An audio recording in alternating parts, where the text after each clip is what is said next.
Absolutely. And by build slow, just to clarify for your audience, I made a confession before we got on that I have not raised capital, used other people's capital. I've been using my own savings from my own jobs and investments, which is the slow way to do it. And it's not what normal real estate people recommend. So works for me, but it is definitely for someone like me who doesn't want to become a capital raising networking influencer type. I just, you got to know your strengths and weaknesses. Mine is not going to be online presence. Just sorry. Welcome to the Real Estate Pros Show, where we interview real estate investing professionals from coast to coast, as well as the service providers that serve the real estate investing industry. Our goal is simple: share what's working now to help you improve and scale your business to the next level and meet the pros that can help you get there. Real Estate Pros is powered by Investor Fuel, America's leader in helping real estate investors and professionals build the business you need to live the life you've always dreamed of. Let's start today's show. Property insurance for real estate investors doesn't have to be difficult, but it does need to be there to protect you when you need it. MyInvestorInsurance.com not only provides insurance at 15 to 30% cheaper than traditional agencies, it's built specifically for real estate investors like you. You can set up an account in about 2 minutes, get quotes on properties, turn on and turn off insurance for your fix and flip or rental properties in around 2 minutes without having to talk to anyone directly, all through our portal. There's no better way or faster way to make sure you've got the coverage you need to protect you, and no more lengthy policies either. Once you're set up, you're billed monthly and prorated by the day for however long your policy is active. It's powered by MSI, the third largest independent MGA, with 1.5 million customers and more than $1 billion in cumulative premiums written. Get set up today in about 2 minutes at myinvestorinsurance.com/fuel. Hey folks, welcome back to the show. Today's guest, Allen Bosbyshell, is a commercial investor in Atlanta and Chicago with Bosbyshell Realty and Consulting. Allen, welcome to the show. Thank you. Thank you. Great to be here. Great to have you on here. Great to meet you. I always like to start off at the top of this show, Allen, by asking guests how they got started in real estate. Absolutely.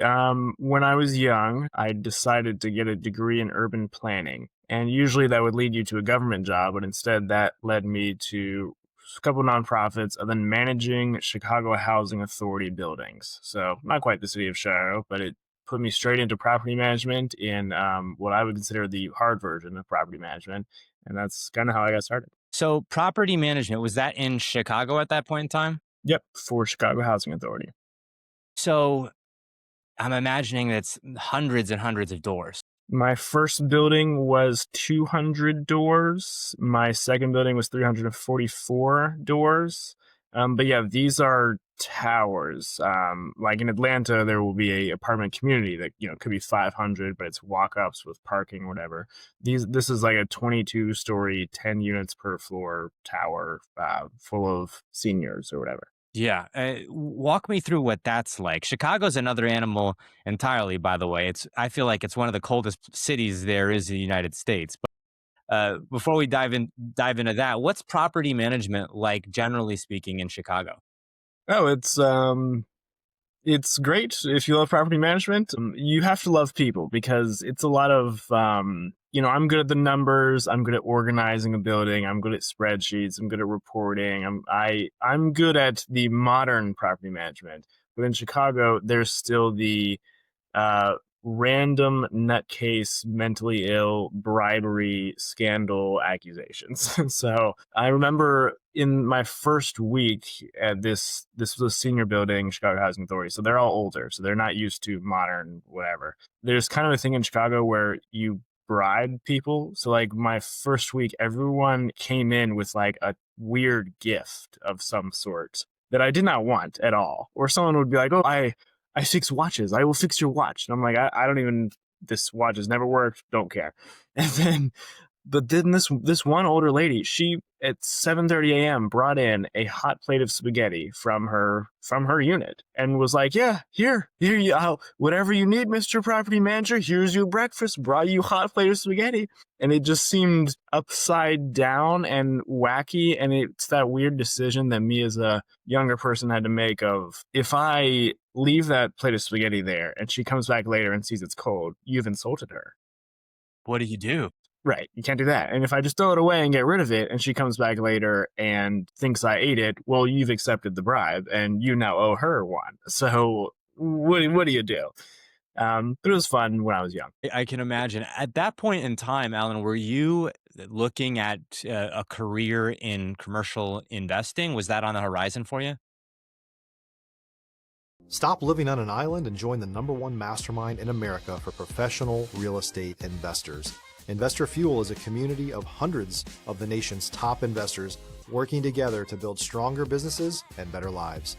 In addition to the amazing community of real estate investors acting as a board of advisors for one another, Investor Fuel members have access to 100% funding on purchase and repairs for our members only, a health insurance program, and benefits and discounts that more than pays for the membership of most of our members, meaning it's actually costing you money to not be a member of Investor Fuel.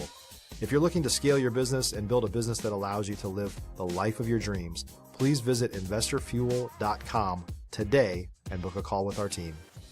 Yes, all the knowledge I gained from property management gave me the idea, as many have had, of I should buy my own properties. And then Chicago was a great place to start and do that. My very first property was a 4-unit, really 5-unit, in Chicago that I bought with my own savings because I was determined to, get into real estate myself, my own buildings, my own thing. I already know how to manage it myself, which I did for years.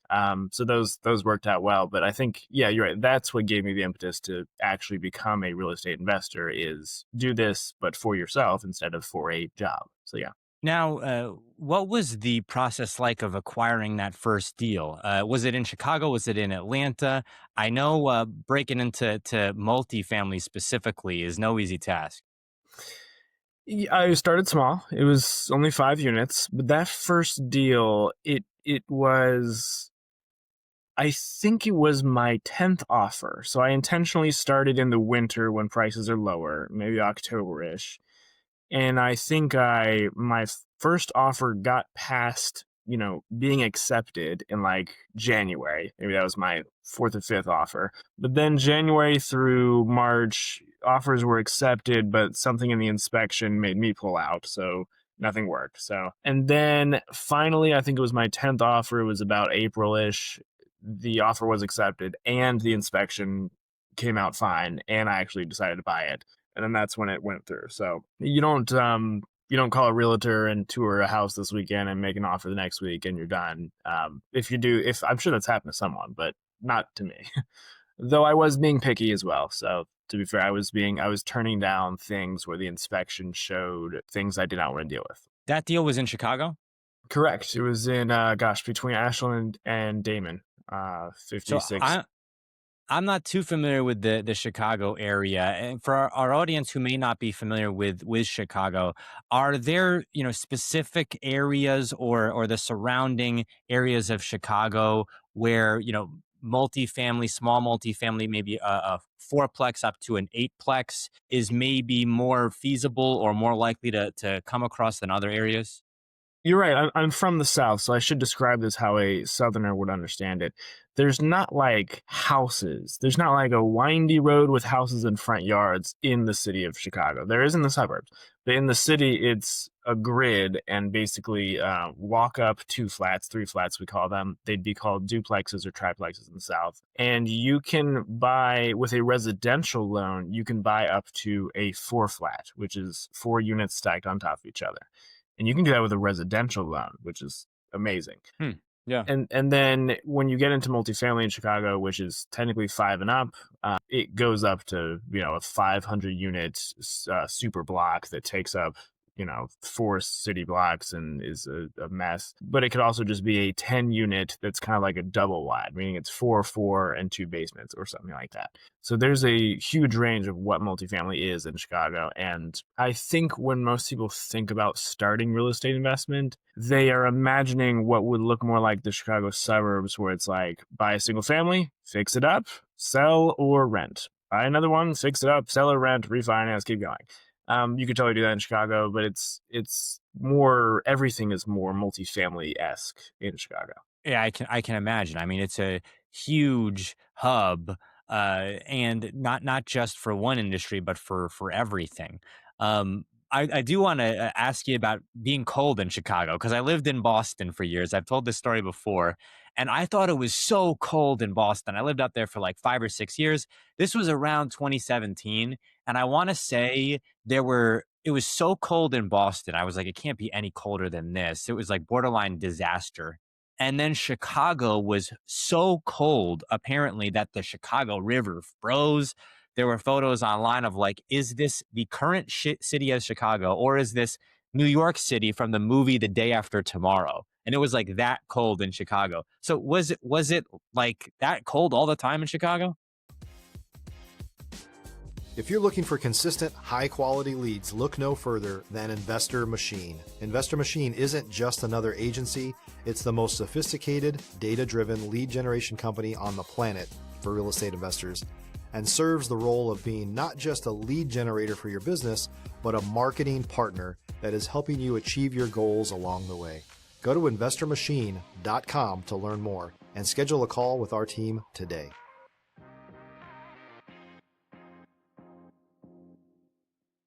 Ironically, you now live in Santo Domingo, which is probably never cold. But yeah, my first year in Never cold. Chicago, we had the polar vortex where it went to like -20 the second or third week that I moved up there from Georgia. So I just decided if I survive this -20 polar vortex, which is probably the week you're talking about, it was like late 2018 or something. That's, if I survive this, then I'm good. And I survived that, so I just stayed. But only the winters are that bad. The summers are actually like beautiful.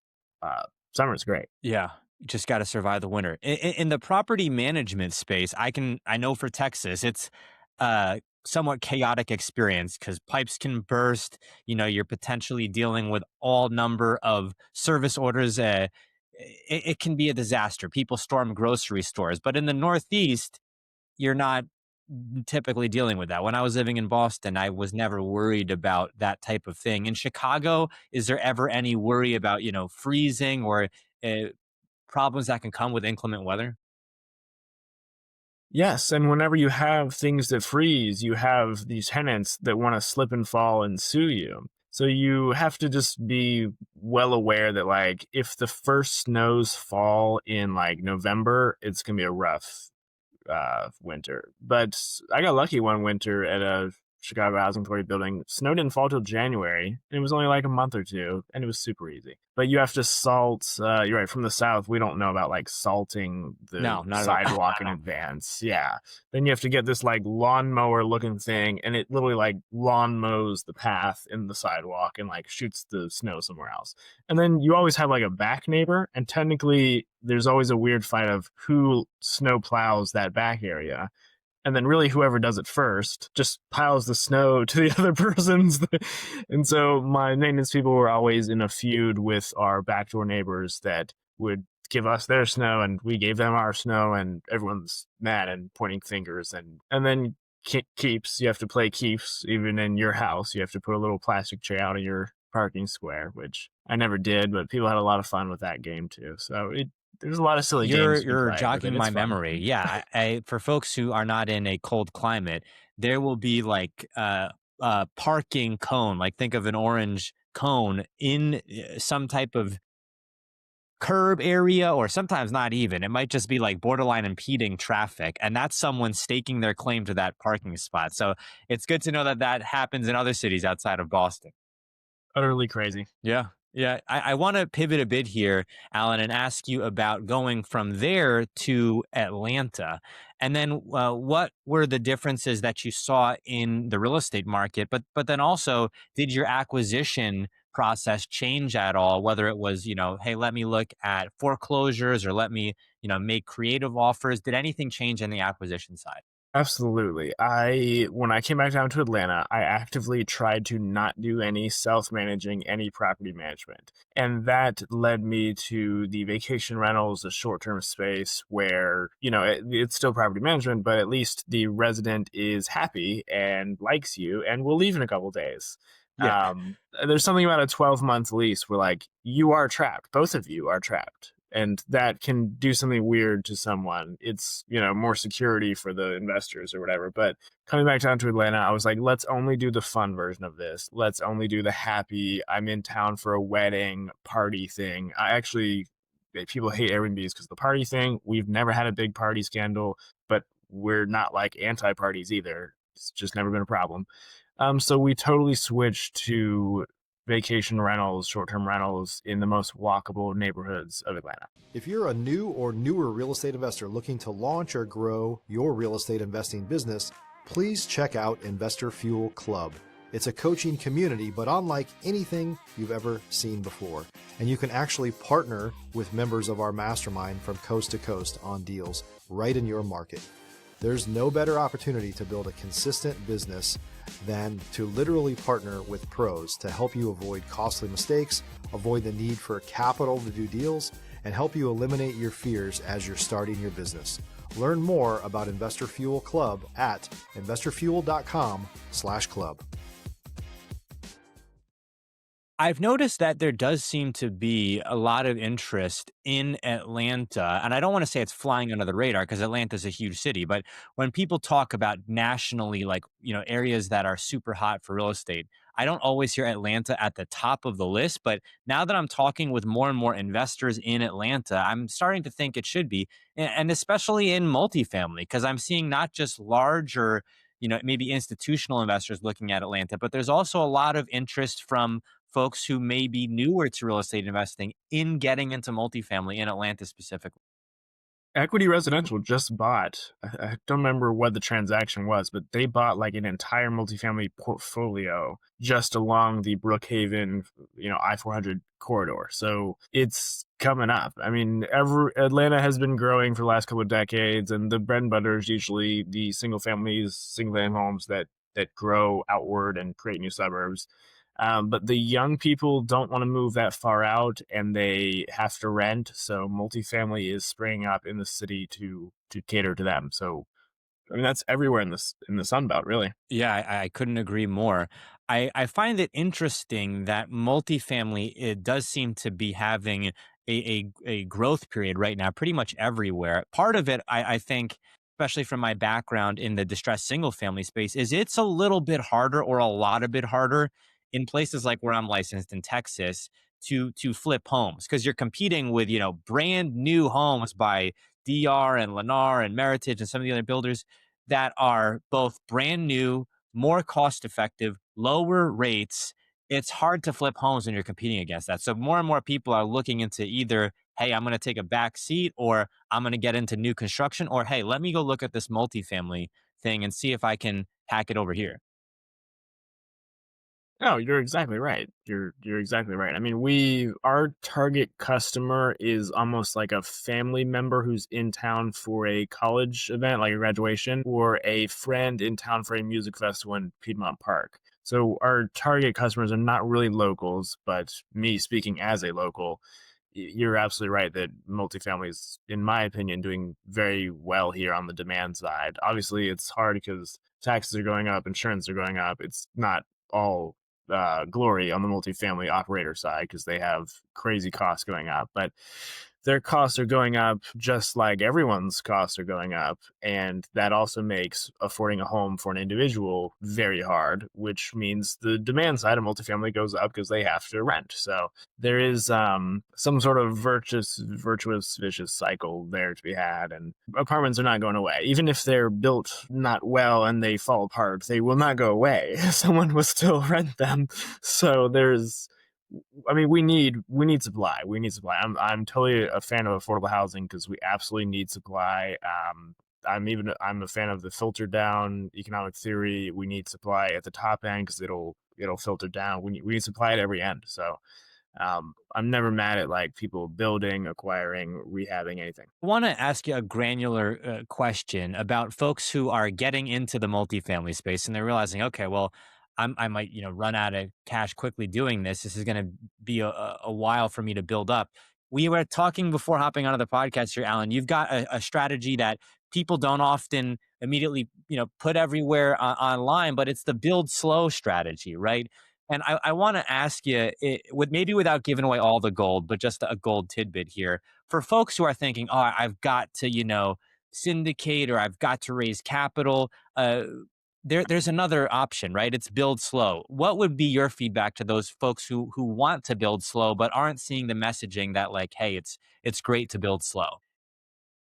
Absolutely. And by build slow, just to clarify for your audience, I made a confession before we got on that I have not raised capital, used other people's capital. I've been using my own savings from my own jobs and investments, which is the slow way to do it. And it's not what normal real estate people would recommend. So works for me, but it is definitely for someone like me who doesn't want to become a capital raising networking influencer type. I just, you got to know your strengths and weaknesses. Mine is not going to be online presence.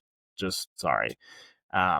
So I hope I'm addressing the question here, but Yeah. I think, it's a lot of folks who may feel like, well, if I'm going to do this, then I have to see these like 10x returns and I've got to, exit in 5 years. And so much of it is directed to that, especially, with this show and me coming across so many folks who are doing that. I would love to shed some light on, hey, there's lots of folks everywhere who are building a portfolio for themselves using their own dime, right? And it may not be a one size fits all strategy. There could be some people who do this full time, other people who have jobs and are acquiring a property every couple of years or so. But that's definitely still a valid, possibility out there and a route that people can take. right. And, pros and cons. Well, I should also say I have a partner on some deals, but it's me and a college friend. It's not a syndication. So it's me and a friend. But the pros and cons, the con is I'm not going to hit 100-unit building for like the next decade. So if your dream is a big win with 100-unit building and exit in 3 years, I am like a decade away from that. And it's fine. But the pro is I control everything and I make all the decisions and I don't have to send a monthly report to someone who asks me, oh yeah, well, why that? Why is that unit not occupied? I don't have to play any investor question games. That is a pro for some people, if you're like me. And it's a good way to start while you're young. If you're young and you can save $1,000, $2,000, $3,000 a month within the first couple of years of your career, you're ready to get in all by yourself, without having to ask around. So it's not a popular strategy, but people have done it for all of eternity and it works and it will take a long time, but I will own it all at the end, which is great. I think it's going to be more and more popular. And here's why is because it's already hard enough for young people to own a home, right? So like owning a home, you've got to think like a real estate investor, especially in Chicago, where I'm at right now, visiting family in northern New Jersey. Like, the same home that's like 280, $300,000 in Texas is like $950,000, the same home. So you do have to start thinking like a real estate investor. And once you turn that switch on, then you start to see, okay, like the fast money is the slow money. It's not the money that you make overnight. It's the money that you make over 5, 10, 15 years. And I will add, previously when I told the story about the 5 unit that I first bought, my original plan was the house hack. My original plan was 3 to 4 units and house hack, but I found one that didn't need the house hack, and I happened to be at a place where I could do a conventional mortgage. So I was just like, great, if we can skip the house hacking step, go for it. But I would totally recommend house hacking to anyone who, even if it's your first job, start saving and try to house hack. It's a brutal economy. You got to figure it out somehow. You gotta house hack it up. I do want to ask you because we are coming up on time here. If there's folks who may be in the greater Atlanta area and they have a deal that they'd like you to take a look at, or maybe they'd like your feedback on their journey. Maybe they're looking at getting into the multifamily space. How can folks reach out to you or your team? Yeah, absolutely. I would just contact me on LinkedIn, Allen Bosbyshell on LinkedIn. I don't have a big social media platform, so just message me or add me on LinkedIn. I'd be glad to look at your deal or help you with any property management problems. I'm very good at evictions too, kind of sad, but reach out to me with any problems I can solve for you or advice I can help you with. I'm all ears. Alan, thank you so much for coming on the show today. Dylan, I really appreciate it. Thank you. Thanks for joining us for today's show. You can learn more about the amazing benefits of the Investor Fuel Mastermind community, including surrounding yourself with hundreds of other rock stars, 100% financing on your deals, and members-only discounts from vendors you're likely already using that, as a member of Investor Fuel, will save you more than the cost of your membership. Visit investorfuel.com to learn more. You can also check out the show's notes for access to free resources, how to get access to world-class lead generation, and even how to work with me directly one-on-one. Don't forget to subscribe so you never miss another episode. See you on the next show.